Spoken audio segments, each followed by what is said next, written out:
tu es un créateur amateur. Tu es un créateur en miniature.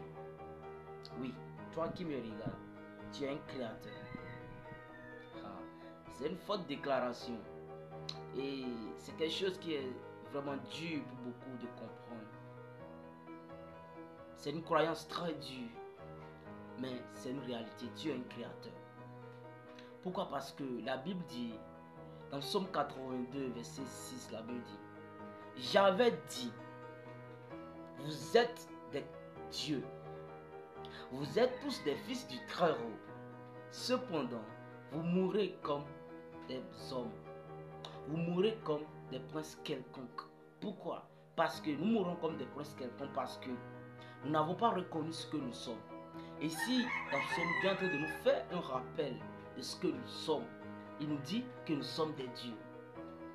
Pourquoi? Parce que nous avons été créés, formés par les mêmes matières qui composent Dieu. C'est pourquoi, et nous avons oublié ce qu'on nous étions. C'est pourquoi il est revenu dans Psaume. Dieu revient dans Psaume, nous dit qu'il nous avait dit que nous sommes des dieux. Mais pourquoi tu meurs comme un prince quelconque? Après ton départ, on doit dire qu'il y a un Dieu qui a été du passage. Après ton départ de cette terre, on doit dire qu'il y a un créateur qui a été du passage. Alors tu es créateur pour créer quoi? Regardez Jésus. Jésus parlait des langages qui étaient vraiment différents. Jésus parlait toujours en parabole. Il parlait dans des langages que personne ne comprenait. Pourquoi? Parce qu'il vivait dans un monde différent. Jésus vivait dans un monde particulier à lui. Il parlait les langages de ce monde-là. Pourquoi? Parce que la Bible dit, dans Ésaïe 51, verset 16, la Bible dit, je mets mes paroles dans ta bouche et je te couvre de l'homme de ma main pour étendre de nouveaux cieux et fonder une nouvelle terre. Et pour dire à Zion, tu es mon peuple. Dieu dit qu'il met ses paroles dans ta bouche pour étendre de nouveaux cieux et fonder une nouvelle terre. Donc Dieu a mis ses paroles dans ta bouche. Pourquoi? C'est parce qu'il t'a créé en son image et en sa ressemblance. Alors il a mis ses paroles dans ta bouche pour que tu puisses créer ton propre monde à toi dans lequel tu vas vivre. Donc Jésus, il savait que le Père avait mis en lui tous ses paroles. C'est pourquoi il a créé son propre monde à lui. Et il vivait dans ce monde-là. Et il parlait rien que le langage de ce monde-là. Voyez-vous? Donc nous sommes des créateurs pour créer notre propre monde à nous. Pour créer nos propres atmosphères à nous.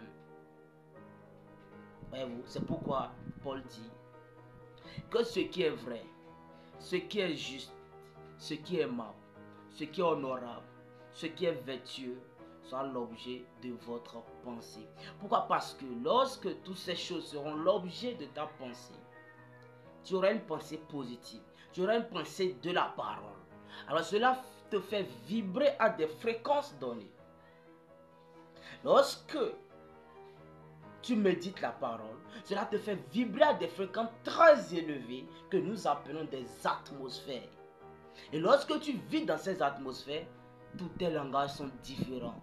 Les gens vont te traiter de saint exalté. Les gens vont te traiter de Belzébul. Et ce n'est pas étonnant. Ils ont traité Abraham comme cela.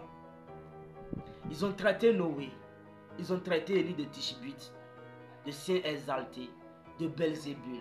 Et toi, qui me regarde, si on ne te traite pas comme ça, tu dois te poser la question. Pourquoi? Parce que Dieu ne change pas sa manière de faire. Si tu prends position pour lui, si tu crées ton propre monde à toi et tu vis dedans, on doit te traiter de fou.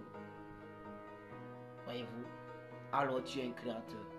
S'ils ont traité Jésus ainsi, traité tous les patriarches ainsi, tous les apôtres ainsi, alors on doit nous traiter aussi comme cela. Nous sommes des créateurs pour créer nos propre atmosphère, pour créer de bonnes atmosphères, pour créer des atmosphères célestes et y vivre dedans. Alors tu es un créateur. Et après ton départ de ce monde, on doit dire qu'il y a un Dieu qui a été du passage. Après ton départ dans ce monde, on doit dire qu'il y a un créateur qui a été de passage. Alors, tu es un créateur. Sais-tu que même les situations que tu traverses, les problèmes que tu traverses présentement que je te parle, c'est toi-même qui les as créés. Les situations difficiles que tu traverses, c'est toi-même qui les crées. Pourquoi et comment tu les crées? Active la cloche de notification et abonne-toi pour ne pas manquer nos prochaines vidéos. Shalom.